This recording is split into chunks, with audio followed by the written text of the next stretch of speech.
Assalamualaikum warahmatullahi wabarakatuh. Sudahkah menanam hari ini? Teman-teman, kisaran di kurang lebih 2 bulan yang lalu saya buat video tutorial fermentasi cacahan daun bambu ya, atau bagaimana caranya membuat kompos dari daun bambu. Nah, itu untuk teman-teman yang belum nonton videonya, nanti teman-teman nonton videonya, nanti linknya saya sertakan di deskripsi supaya nanti nyambung temanya ya dari fermentasi.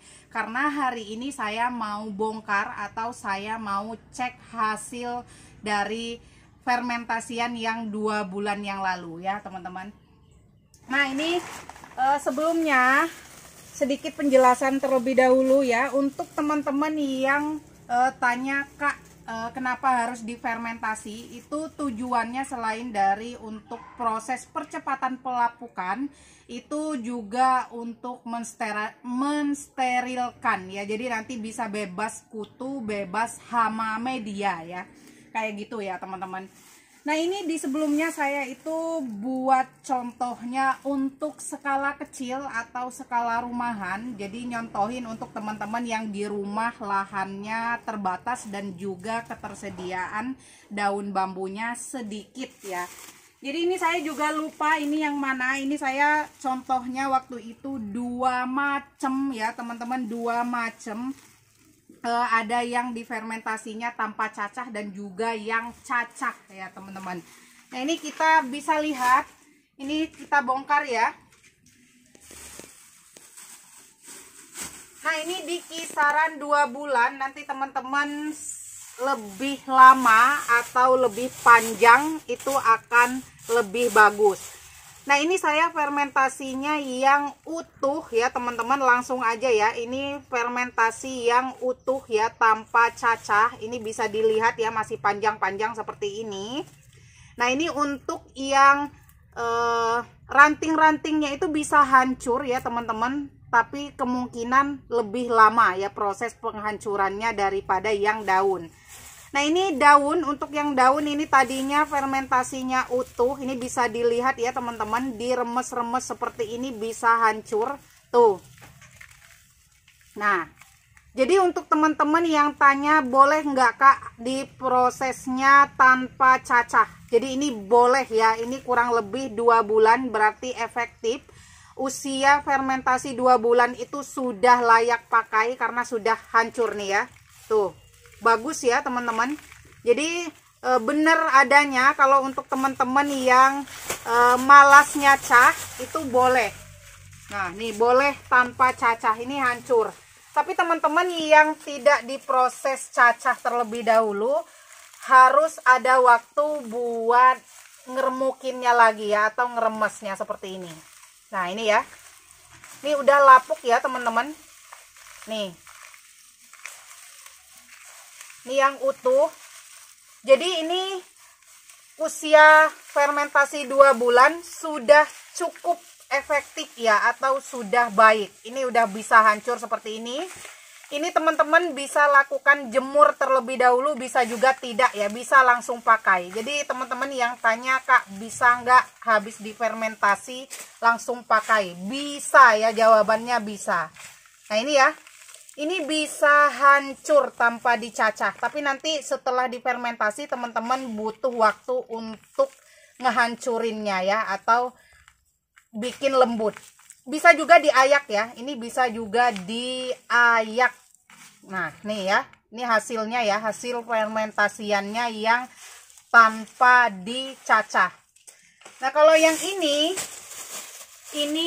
yang dicacah ya teman-teman, dicacah nih. Nah, kalau untuk yang dicacah ini karena memang sudah dicacah, sudah halus, ini tambah bagus lagi setelah difermentasi. Nah, jadi untuk kelebihannya yang dicacah itu sudah terlihat ya. Kalau kelebihan yang dicacah itu halus, Untuk ukurannya juga merata dan sudah tidak perlu diproses hancurin lagi atau tidak perlu diayak lagi. Sudah lembut seperti ini ya teman-teman tuh. Sudah lembut seperti ini. Nah ini perbedaannya yang tanpa cacah. Kalau yang tanpa cacah ini harus diproses ayak ya teman-teman, dan harus pemisahan yang ranting-rantingnya. Kalau yang sudah dicacah ini rantingnya ikut dicacah, jadi sudah halus ya. Nah ini bisa lapuk juga ya untuk rantingnya teman-teman, bisa lapuk, bisa dilihat. Jadi perbedaannya seperti ini. Kalau yang diproses cacah itu untuk warnanya lebih hitam ya, hitam pekat. Kalau yang ini warna kecoklatan ya. Nah seperti ini. Nah untuk hasilnya seperti yang sudah saya jelaskan di awal video waktu fermentasinya, untuk hasil akhirnya itu tujuannya sama, hasilnya sama, tujuannya supaya lapuk dan supaya siap pakai ya. Jadi tujuannya sama dan untuk hasilnya sama, tujuannya juga nanti supaya bebas kutu ya. Jadi kalau sudah difermentasi seperti ini steril ya, sama aja kita proses steril pada media. Untuk hasil seperti ini untuk yang skala kecil. Jadi teman-teman yang punya plastik atau kantong kresek di rumah seperti ini bisa ya untuk dijadikan alat fermentasi. Nah kalau untuk yang skala besarnya ini yang pakai tempat sampah ya, pakai tempat sampah seperti ini plastik sampah. Ini juga kurang lebih sama ya, waktu itu di fermentasinya 2 bulan yang lalu. Nah ini kita buka terlebih dahulu, kita lihat ya. Biasanya yang untuk plastik sampah seperti ini, kalau yang itu tadi yang hasil dari skala kecil ini ya, ini yang skala kecil ini tadi, ini waktu itu nyontohinnya menggunakan sprayer ya, atau botol kecil itu. Tapi kalau yang ini saya proses di rendam ya, atau dicelupkan di ember, nanti ditiriskan ya. Nah ini ya. Nah ini ya teman-teman tuh. Nah ini yang diproses dibasahin ya, yang ditiriskan sama juga ya, hancur, yang dicacah seperti ini, sudah lapuk, udah siap pakai seperti ini.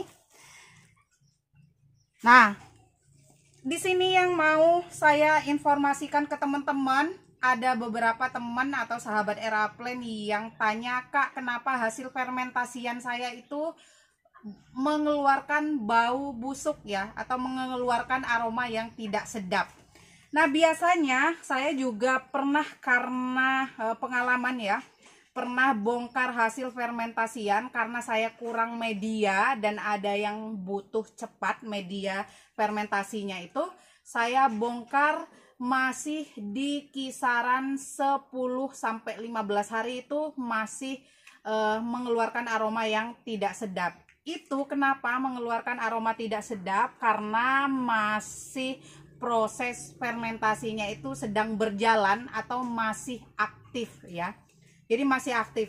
Nah caranya gimana yang masih mengeluarkan aroma tidak sedap? Teman-teman bisa kembali atau sungkup ulang ya. Jadi misalkan teman-teman bongkar seperti ini terus baunya tidak sedap, teman-teman bisa lakukan sungkup ulang ya, atau ditutup rapat lagi di fermentasi. Jadi fermentasi itu paling tidak memang sebulan. Jadi kalau misalkan maksimal misalkan 20 hari harusnya, ternyata masih 15 hari itu masih mengeluarkan aroma yang tidak sedap.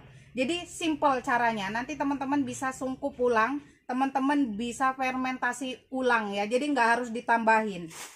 Nah terus bedanya nih ya, bedanya yang di spray ya, di spray dengan yang dibasahkan atau dicelupkan di ember. Nah seperti ini. Kalau yang ini basah ya, basah, jadi harus diproses pengeringan ya, pengeringan terlebih dahulu. Tapi kalau untuk yang hanya di spray itu nggak harus di keringkan karena ini sudah lembab ya, setengah kering. Nah seperti itu. Jadi yang perlu teman-teman ingat, kalau misalkan mengeluarkan bau yang tidak sedap, teman-teman bisa sungkup ulang atau bisa difermentasi ulang ya. Nah terus lalu Kak, kenapa harus plastik hitam? Nah ini pertanyaan dari video saya pas fermentasi, pertanyaan-pertanyaan yang di waktu fermentasinya itu, kenapa harus plastik hitam? Yang pertama, supaya nanti kedap udara, cahaya tidak masuk, itu ya. Terus yang kedua, kalau misalkan pakai plastik bening, biasanya itu nanti akan menyebabkan tumbuhnya lumut ya. Jadi nanti lumutnya itu bisa menghambat atau mengganggu proses fermentasinya juga ya. Lebih kurang untuk penjelasannya seperti itu.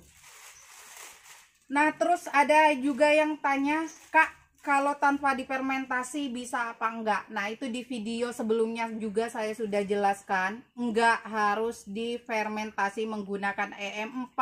Teman-teman bisa juga hanya dengan rajin-rajin siram, tapi itu nanti prosesnya akan lama. Jadi kenapa difermentasi seperti ini? Tujuan utamanya adalah mempercepat proses fermentasinya dan juga supaya nanti hasilnya itu steril, bisa siap pakai ya.